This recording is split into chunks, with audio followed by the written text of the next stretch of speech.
أيها الأحباب، روى مسلم رحمه الله عن أبي هريرة رضي الله عنه قال: كنا مع رسول الله صلى الله عليه وسلم إذ سمع وجبه، فقال النبي صلى الله عليه وسلم: تدرون ما هذا؟ قال: قلنا الله ورسوله أعلم. قال صلى الله عليه وسلم: هذا حجر رمي به في النار منذ 70 خريفا، فهو يهوي في النار الآن حتى انتهى إلى قعرها. ويروي النعمان بن بشير رضي الله عنه أن النبي صلى الله عليه وسلم قال: أنذرتكم النار، أنذرتكم النار، أنذرتكم النار. قال النعمان رضي الله عنه: فما زال يقولها صلى الله عليه وسلم حتى لو كان في مقام هذا سمعه أهل السوق. وقال أنس رضي الله عنه: كان أكثر دعاء النبي صلى الله عليه وسلم: ربنا آتنا في الدنيا حسنة وفي الآخرة حسنة وقنا عذاب النار. ومن دعاء المتقين الأبرار أيها الأحبة: ربنا إننا آمنا فاغفر لنا ذنوبنا وقنا عذاب النار. ويقول فاروق هذه الأمة عمر بن الخطاب رضي الله عنه: لو نادى مناد من السماء: أيها الناس إنكم داخلون الجنة كلكم إلا رجلا واحدا لخفت أن أكونه.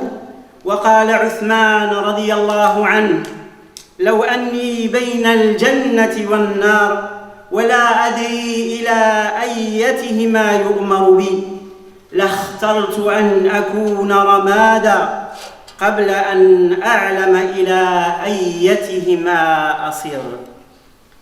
Chers sœurs, chers frères, l'imam Muslim, rahimahullah, nous rapporte, d'après Abu Hurayra radiyallahu anhu, qui dit que nous étions en compagnie du messager d'Allah sallallahu alayhi wa sallam.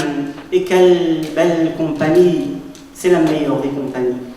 Nous étions en compagnie du messager d'Allah sallallahu alayhi wa sallam quand nous avons entendu un bruit immense, comme une explosion. Et le prophète sallallahu alayhi wa sallam s'est tourné vers les compagnons et il leur a dit: savez-vous quel est ce bruit incroyable? Savez-vous quel est ce grand bruit que vous venez d'entendre? Les compagnons ont dit: Allah et son messager le savent mieux.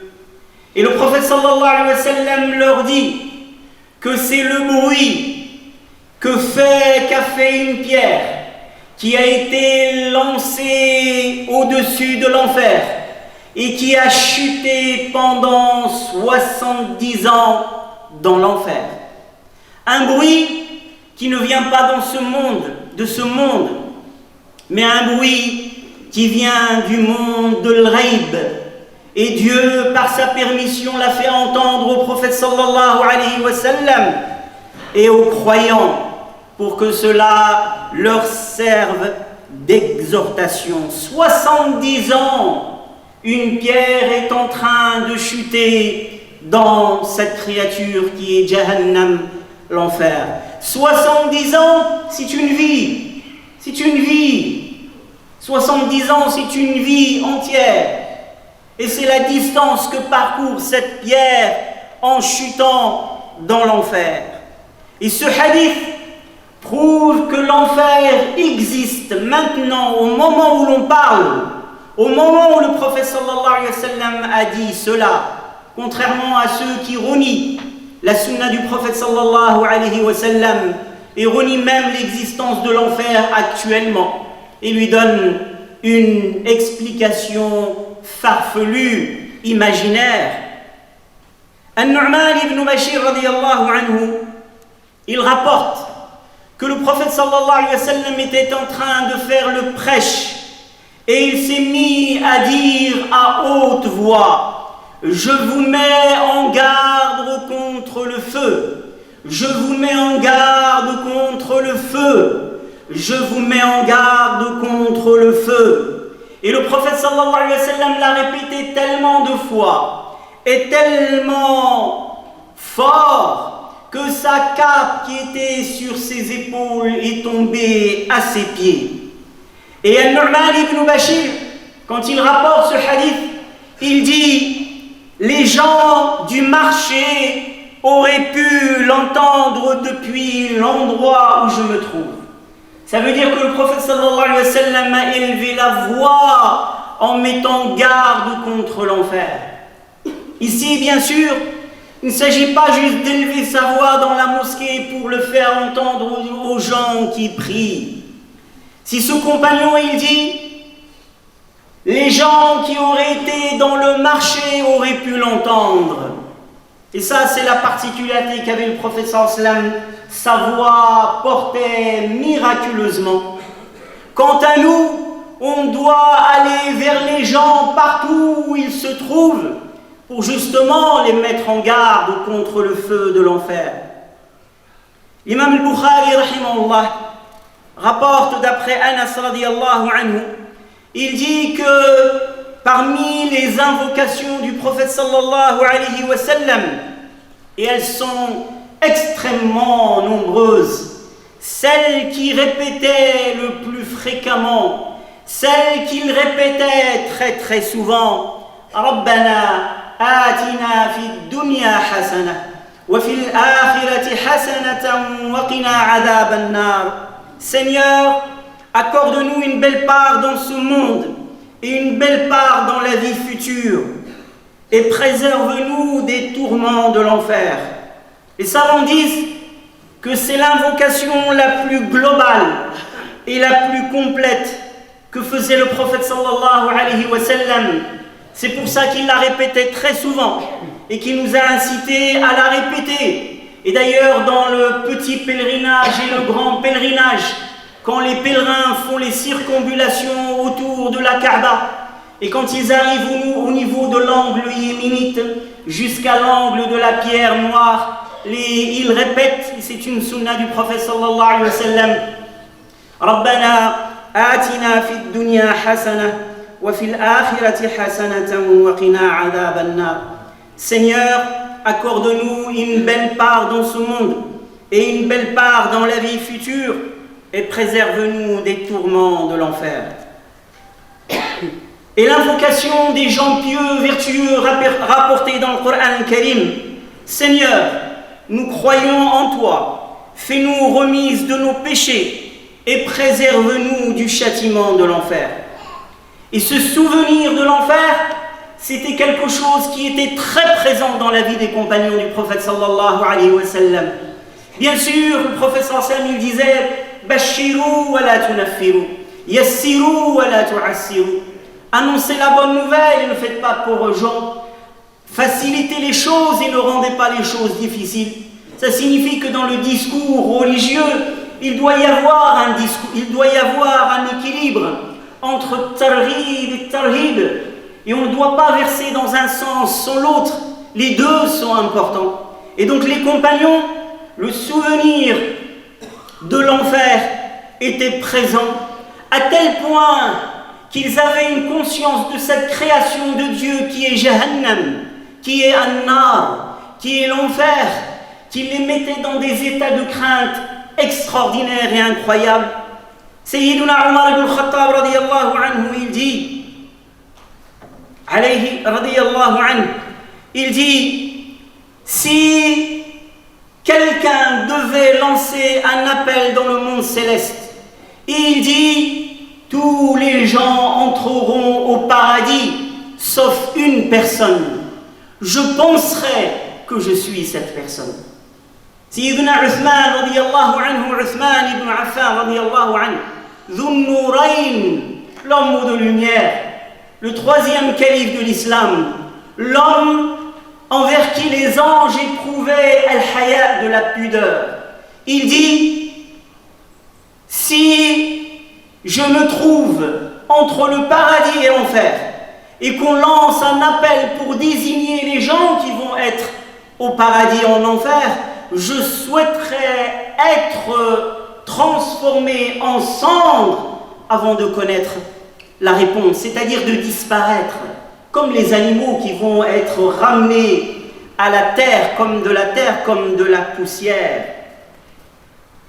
يقول الله تبارك وتعالى كلا إذا دكت الأرض دكا دكا وجاء ربك والملك صفا صفا وجيء يومئذ بجهنم يومئذ يتذكر الإنسان وأنى له الذكرى يقول يا ليتني قدمت لحياتي جهنم أيها الأحبة عظيمة مخيفة. روى مسلم في صحيحه من حديث عبد الله بن مسعود رضي الله عنه أن النبي صلى الله عليه وسلم قال يؤتى بجهنم يومئذ لها 70,000 زمام مع كل زمام 70,000 ملك يجرونها فيؤتى بجهنم من المكان الذي خلقها الله فيه إلى أرض المحشر تسحبها الملائكة فيؤتى بها في الموقف ليراها الناس ترهيبا لهم. قال تعالى وبرزت الجحيم للغاوين. Allah subhanahu wa ta'ala dit dans la sourate Al-Fajr, prenez garde lorsque la terre sera réduite en poussière, lorsque ton Seigneur se manifestera et que les anges se présenteront en rang et que la Jahannam, l'enfer, apparaîtra, se montrera. L'homme, ce jour-là, se souviendra, mais à quoi lui servira de se souvenir? Parmi les scènes les plus terribles du jour du jugement, c'est l'arrivée de l'enfer. Quelque chose que l'homme ne peut pas imaginer. Faire venir l'enfer. Cet enfer qui est une pierre qui chute pendant 70 ans. Quelle est la profondeur? Quelle est la taille?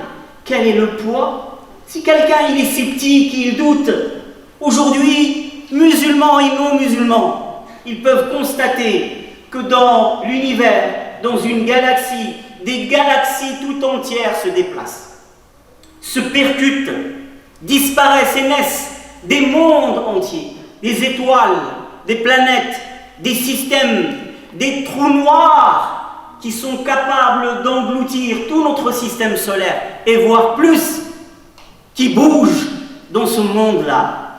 Celui qui fera venir Jahannam, c'est celui qui l'a créé, celui qui est ala kulli shay'in qadir, qui est omnipotent.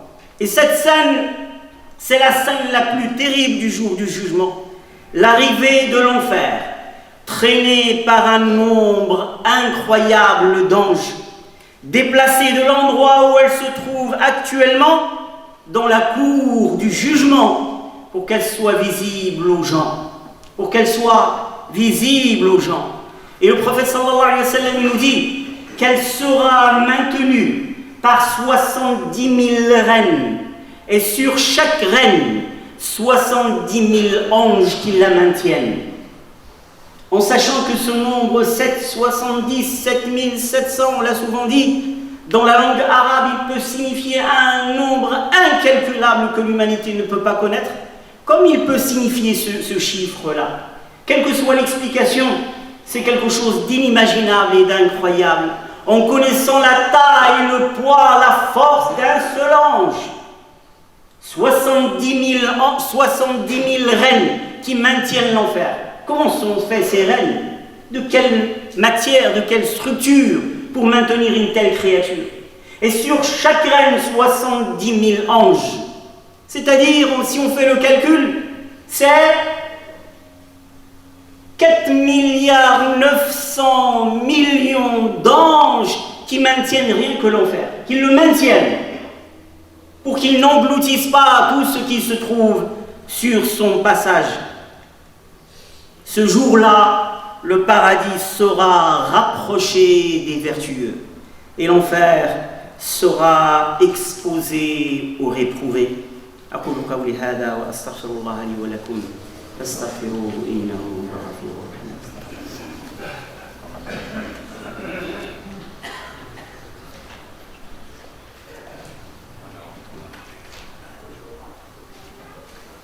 الحمد لله رب العالمين، الصلاة والسلام على أشرف الأنبياء والمرسلين سيدنا محمد وعلى آله وصحبه أجمعين. أما بعد، أيها الأحبة، يقول صلى الله عليه وسلم: حجبت النار بالشهوات وحجبت الجنة بالمكاره. وعن أبي هريرة رضي الله عنه قال: قال رسول الله صلى الله عليه وسلم: خذوا جنتكم. قالوا: يا رسول الله، أمن عدو قد حضر؟ قال صلى الله عليه وسلم: لا، ولكن جنتكم من النار قول سبحان الله والحمد لله ولا إله إلا الله والله أكبر، فإنهن يأتين يوم القيامة مجنبات ومعقبات وهن الباقيات الصالحات. L'imam Bukhari rahimahullah et l'imam Muslim rapportent d'après Abu Hurairah radiyallahu anhu que le prophète sallallahu alayhi wa sallam a dit: l'enfer a été couvert par les plaisirs interdits et les tentations, et le paradis a été couvert par les désagréments. Celui qui a peur ici sera rassuré là-bas, et celui qui est rassuré ici, il n'a pas de garantie d'être rassuré là-bas. Il vaut mieux avoir peur ici que plutôt d'avoir à le regretter là-bas ce jour. L'enfer, dans ce bas monde, le chemin qui mène vers l'enfer est semé de tentations. Vous avez même des publicités aujourd'hui, vous pouvez voir des publicités dans lesquelles ils vous disent: nous t'offrons un ticket pour l'enfer. Comme ça. Le prophète sallallahu alayhi wa sallam, il dit: à la fin des temps, il y aura des gens qui appelleront à l'enfer. Du'at ala abwab jahannam. Connaître ce qu'est l'enfer, c'est se préserver, se protéger. Qu anfusakum wa ahlikum nar. Et puis protéger ses enfants, son foyer, son époux, ses proches, sauver. S'il y a un incendie, si on est témoin d'un incendie, on serait tous en train de courir pour essayer de sauver au maximum des gens qu'on ne connaît même pas, voire même des animaux. Alors que l'enfer, ici, il faut qu'on soit conscient et qu'on se sauve nous-mêmes et qu'on sauve nos proches et nos enfants de ce feu, de les préserver des tentations, de les préserver de cet appel vers l'enfer. Le prophète alayhi salatu wassalam a dit: prenez vos protections, prenez vos boucliers et vos protections. Et les compagnons ont dit: ô messager de Dieu, est-ce que c'est parce qu'il y a un ennemi qui est en train d'arriver à l'instant pour nous combattre? Et le prophète sallallahu alayhi wa sallam, il dit: non, prenez des protections et des boucliers contre le feu de l'enfer. Et il leur a dit, parmi ces boucliers qui sont nombreux: Subhanallah, Alhamdulillah, La ilaha illallah, Allahu Akbar. De les prononcer, de les méditer, de les comprendre, de les appliquer, de les vivre et de les transmettre. Subhanallah, Alhamdulillah, La ilaha illallah, Allahu Akbar. J'avais demandé à un frère qui avait embrassé l'islam quelle est la raison pour laquelle tu as embrassé l'islam? Chacun embrasse l'islam pour une chose.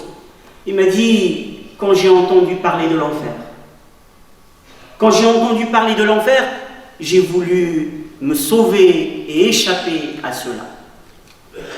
Le prophète sallallahu alayhi wa sallam, il dit, ces formules viendront le jour de la résurrection pour celui qui les a prononcées, qui les a méditées, qui les a appliquées, qui l'a vécu avec ces mots, qui les a transmis. Ces formules d'évocation viendront le jour de la résurrection et elles le précéderont comme une armée, Et elles viendront les unes à la suite des autres.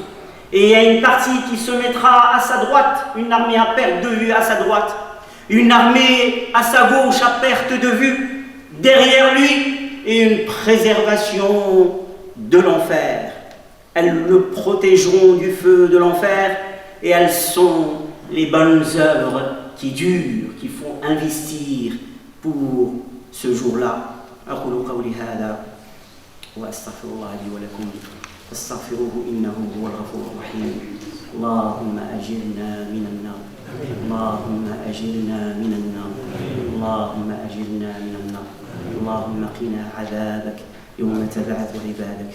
اللهم اهدنا فيمن هديت، وتولنا فيمن توليت، بارك لنا فيما رزقت وأعطيت، حبب إلينا الإيمان وزينه في قلوبنا، وكره إلينا الكفر والفسوق والعصيان، واجعلنا من الراشدين ومع الراشدين.